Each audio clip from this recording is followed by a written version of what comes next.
Good morning, I'm Heather Lundy and I work for Alzheimer Society in Northern Ireland.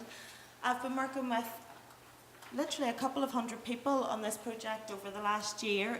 We're working in partnership with a range of organisations, including our health and social care trusts, our local councils, different community and voluntary organisations. And I'd just like to give you, mine's more of an overview. There's an awful lot of work that has been going on, so any questions, I'll be happy to take those at the end. In terms of independence, a big focus for us is really in people with dementia have told us they want to maintain their independence for as long as possible. It's also within our regional dementia strategy. A key element of that is helping people maintain their independence to live at home for as long as possible. And that is a key aim, but we have a long way to go, and I'll talk about where we are at the moment. So currently in Northern Ireland, the latest statistics are that there are 19,765 people with dementia. In Northern Ireland, up to 40% won't have a diagnosis, so that means they're not accessing information and support, they're not accessing treatments that may be available, and they don't have the opportunity to plan for the future, and that's something we really want to see changed. So we're trying to promote awareness, support, but really trying to get that message out that people need a timely diagnosis so that they can plan for the future, and trying to open up that dialogue about what that future would look like. What do people with dementia want their future to look like living with the disease? Thank you. And this is the key message that we're trying to get out, and this is a message that people find quite difficult to hear sometimes. And the message we want people to hear in Northern Ireland is that with the right information and support, people can and do live well with dementia. And we're supported by a number of people with dementia and carers who will go out and share their experiences and share how they're living with the condition. One of the things we did back in February, we went along to our local government at Stormont in Northern Ireland, and a man with dementia, John, came along and talked about his experience. And over a third of the House came along to that event, which was huge. On that day, there was a huge news story broke in Northern Ireland about on-the-run prisoners, which is something going back to our history of 20, 30 years ago. So coming in that morning, I thought, there's no way our politicians are going to come to hear about dementia-friendly communities. It was really a huge news story. And still over 30 MLAs, members of our local assembly, came to hear about it, actively took part in a workshop, and have pledged their support, including our new health minister. I have an able assistant, so I'm just going to set this down. So what we're working to, in 2013, Alzheimer Society produced this report, and they had worked with people with dementia, Joseph Rowntree Foundation. They'd linked in with anyone who was working in the field of dementia-friendly communities at that time, and produced this report, Building Dementia-Friendly Communities, a Priority for Everyone. And that's the message I want to leave you with today. I think we're all on that page at this conference, but really that this is something for everybody. It's something that everybody can play a part in. It's something that anyone in our society can find a role within. And this infographic, which I'm sure you can't read, but which I'm going to talk through, but it's a beautiful infographic, and there's a lot of information within it. But really, what it shows is that it's something for the whole community. It's for all of us. A dementia-friendly community will only be possible when everyone is involved in it. And I'm going to talk through some of the work that we're doing. So we're spreading the message that dementia is something for all of us. In Northern Ireland, about one in two of us will have a loved one with dementia or have dementia ourselves. So we find that in all of the organisations that we're talking to, people understand, they get it. They maybe don't have the right messages, they maybe haven't had the opportunity to have dementia awareness, but they want to find out more. So one of the key things we've been focusing on is timely diagnosis. So one of the key aims is timely diagnosis, personalised and integrated care. And at the moment in Northern Ireland, we're finding that most people are waiting 3 years from symptoms start to show before they even go to seek a diagnosis. By the time that diagnosis comes, unfortunately, the experience for many is that they have missed the opportunity to access treatments. They may have missed the opportunity to plan for their future. They may have lost insight into their condition. So we've been delivering awareness workshops with GPs, which have been fascinating and difficult at times. No. Sorry. Which have been So GPs have been quite open in sharing with us that from their medical background, and I can understand, my father-in-law, my brother and sister are GPs, I can understand, but I don't agree, and we're trying to change some of the messaging. So they're saying to us, well, there's very few treatments, there's no cure, what's the point? And we're taking then the timely diagnosis research, which really has shown that there is a point. Through a timely diagnosis, people can access treatment, access support, and plan for their future, and that's where the success will lie. So we've been talking to GPs about that. Also, a common misconception was that there was no need for a diagnosis. People could access support without it, and that's not the case in Northern Ireland. A diagnosis is key to that. Another thing we've been doing, another key aim is maintaining independence by delivering community-based solutions. So we have been providing dementia-friendly community workshops, which are interactive awareness sessions, to a whole range of people. But these have included domiciliary care workers, our local police service, housing providers, community, voluntary and statutory workers. Our aim in all of our work is really to challenge stigma and the misconceptions and get people talking about dementia. We talk about just getting a conversation started, try and shine a bit of light on this area and get people having that conversation. Another key thing that people with dementia told us that would help them maintain their independence are befrienders, helping people with dementia engage in community life. And we have some befriending programs. We also have been linking in with Volunteer Now and British Red Cross, who have befriending programs for older people, not specifically for people with dementia, but are finding that quite often people are going into the early stages while they're involved in their programs. And we also have had some success in that Belfast Trust has now funded a befriending scheme for people with dementia in the Belfast area, which is great news. Ensuring activities include people with dementia. This is one where really the partnership work has been key. So we have in Northern Ireland, in Belfast, and they call themselves the G8, but it's a forum of older people's groups. They are fantastic. They have been getting so much done. And one of the things that we're doing with them is going out talking to older people's groups really about dementia, so that we can promote inclusivity. Whatever services are out there for older people, that they're thinking about how are we ensuring this is inclusive of people with dementia. How are we noticing quite often people with dementia will tell us we stop going because we're worried people won't understand us or people stop including us. So trying to get that awareness happening in the older people's group so that people can reach out at that moment and help people to remain within that support. And we're also working with a group in the Old Library Trust with Deed up in Derry, and we've had a long association with them because they would have asked us to come in and talk to their older people's groups, and they now have a dementia-friendly community programme that we're working in partnership on. Number 6, easy to navigate physical environments. This is an area that we're signposting people to the Dementia Services Development Centre in Northern Ireland.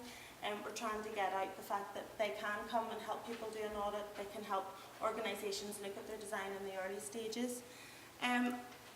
Businesses and services that respond to customers with dementia. Again, we have a very active programme working with businesses. We have, let me just show you. So we have the Alzheimer Society has developed a guide for customer-facing staff, and a number of the businesses are now including that within their their staff handbooks. But I'll talk a bit more about that in a minute. So really, the last one I want to talk about is appropriate transport. In Northern Ireland, our main bus and train company is a company called TransLink, and they have over 80,000 passengers per day in Northern Ireland. And they've just signed up to work to become dementia-friendly. And all of the work that we're doing, we're trying to ensure that it's sustainable from the word go. It's a main theme of all of this. So we're a programme that is funded, as Spina said, we're a programme that's funded to 2017 by Atlantic Philanthropies and Alzheimer Society, and aspects of our work are funded by Joseph Rowntree as well. But we want to build in sustainability because we want the work to keep on going. So with TransLink, they have agreed that they have to date trained all of their staff, so 2,200 staff have all been trained in dementia awareness. They're now signing up to work to become dementia friendly, and their chief executive is going to sign their action plan in 4 weeks' time. And every staff member will get an induction that will include dementia awareness. The, the guide for customer-facing staff will also be included within everyone's staff handbook, of which all staff have a copy. It will also be included within their review training every year, so they have what's called CPC training. But one of the big things I'm most excited about is that within every Translink bus station or train station, they will have information leaflets and posters, and they will signpost people for support. So if they, wherever their local Alzheimer's Society service is, there will be a leaflet signposting them there, or a worried about your memory leaflet signposting them to their GP. And a big part of our work is really trying to get changing message around dementia, so that it's more than memory problems. Yeah. So as I said, they're really some of the work that we're doing. At the moment, our focus is very much on challenging stigma surrounding dementia in Northern Ireland, increasing awareness of how people can best communicate, relate and support people with dementia. That's our focus for the next couple of years. Yeah.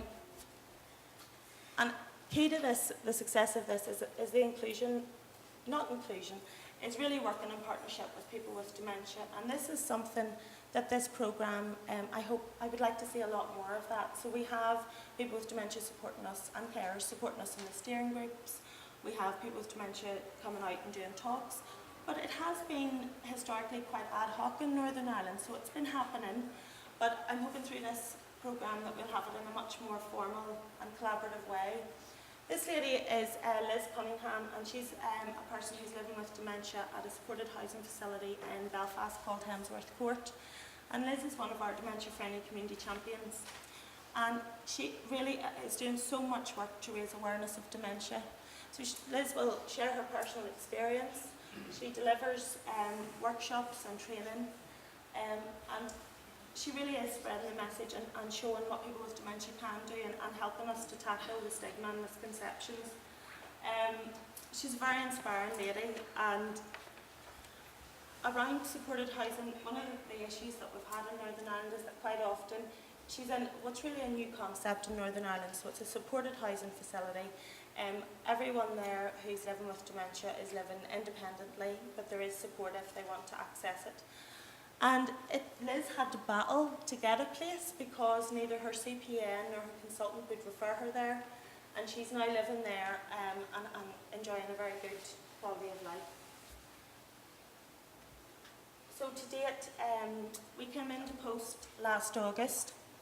There are 3 permanent staff members working on this programme. But as I've said, we also have access to all the Alzheimer's Society staff. We have 31 dementia-friendly community champions. We also have 50 dementia-friendly community champions in the different organisations that we're working in partnership with. So far, within our team, we've delivered 400 dementia-friendly community workshops. These are 2-hour interactive workshop sessions. We create a confidential environment. People share experiences, they share learning. And it's really to gain an insight and some knowledge of how to communicate and support people with dementia. We've created 6,000 dementia friends to date. This really means people who have been through the workshop who have said, we want to use this when we go out, we want to use this in our everyday life, in our personal and professional life, and we want people to support people. So 6,000 dementia friends. We're working in care homes as well, which people sometimes find challenging, but care homes, they are part of our community. 2/3 of people with dementia in Northern Ireland will live at home within their own community, and 1/3 will live within a care home. So we're working with care homes at the moment, care providers, home providers like Helm Housing and Fold in Northern Ireland, the Police Service of Northern Ireland, so we've been training the police staff, and they now have information within their internal system as well. And it's been great to share case studies with the police. We've been working with statutory, voluntary, business and community organisations, including Translink, as I've said. I'm sorry, this is a real overview. Any questions at all at the end? So what we offer are the free dementia-friendly community workshops, free resources, for example, the customer-facing guide. We have dementia-friendly community champions who are fantastic, who are working in their own communities. We give support to community and business organisations to develop an action plan. and they will then sign up to work to become dementia-friendly. And a key part of that is making sure that they have allocated staff within their organisations who during their own working time can work as dementia-friendly community champions. They will be the key point of contact for any staff members, and they will keep in touch with the Alzheimer Society, the local steering group, and any local organisations who are working with people with dementia. Helping organisations work to become dementia-friendly. But a big part, the main part of our work is really the partnerships that we've formed, and I want to talk briefly about two of those. So one, we have a partnership with Deed, who are in Derry, London Derry in Northern Ireland. And Deed is, it's linked to an organisation, the Old Library, it's not linked to, it's part of an organisation called the Old Library Trust. And they've been working, they have a lot of different services that they offer, and they've been working with older groups and people with dementia for many years. And they have a lot of volunteers and staff as well who are going out, they deliver the Dementia-friendly community workshop, they are engaging their local business, they have a huge network. So they have community groups, health promotion, they have a massive network, and they're delivering the Dementia-friendly community workshop. They're helping people work to become dementia-friendly. They have a butterfly logo. And then our dementia-friendly community champions are following them and helping the organisations put in place an action plan if they want to build in the sustainability and access the working to become dementia-friendly logo. We also have a partnership with the British Deaf Association in Northern Ireland. Alzheimer Society had a piece of research published last year, the Deaf with Dementia project, and they really were looking at the experiences of deaf people with dementia. And in Northern Ireland, British Deaf Association had been in touch with Alzheimer Society 2 years ago, really to access some information. There was huge misconceptions about dementia in the deaf community. The messages were very, very out of date. So already for the general population, the messages are quite out of date, but for the deaf community especially. So they believed that people should be out of sight when they had dementia, that they should be at home. People found that at the deaf clubs it was quite stigmatised, that people maybe didn't understand. So with British Deaf Association, we've been delivering the deaf community workshops to people who are deaf or have hearing loss, plus their carers and friends. We've developed a DVD, which is the first DVD of its type that is accessible for people with British Sign Language or Irish Sign Language. It's also subtitled and it's voice-overed as well. And a key part of the workshops is providing them in British or Irish Sign Language. So many of the resources that we had at the Alzheimer Society and that other organisations had for deaf people were not accessible because they were in English, which is, for most deaf people, a second language. They generally weren't, in the Alzheimer Society, they weren't British or Irish signed, and the subtitles weren't even changing colours in our films, so really trying to get the message out there.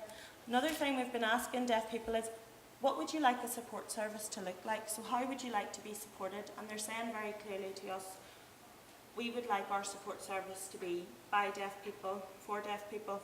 So that gives us something to consider in the development of a service for deaf people. And I must say, it is working. I don't know if I've done justice. It really is working in Northern Ireland. People get it. Everywhere we go, organisations are saying to us, yes, you know, we want dementia awareness. We haven't been offered this before. We want to get involved, and they are putting together their action plans. As I said, they're identifying dementia-friendly community champions within their organisations. They're giving it time and they're giving it priority. This is, as I've said, what people with dementia have told us will improve their quality of life and help them maintain their independence. I do feel we have a long way to go, but really having the awareness, having supportive communities should help us get there. We're on time, I'm being told. Yeah. These are some quotes from some of our workshop participants. This workshop will be of benefit to everyone in helping them understand dementia, increases my understanding and empathy.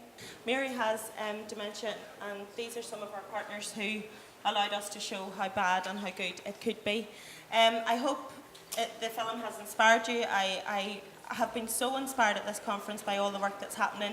And this film is free on the Alzheimer Society YouTube if you'd like to download it or share it or anything at all. Thanks very much.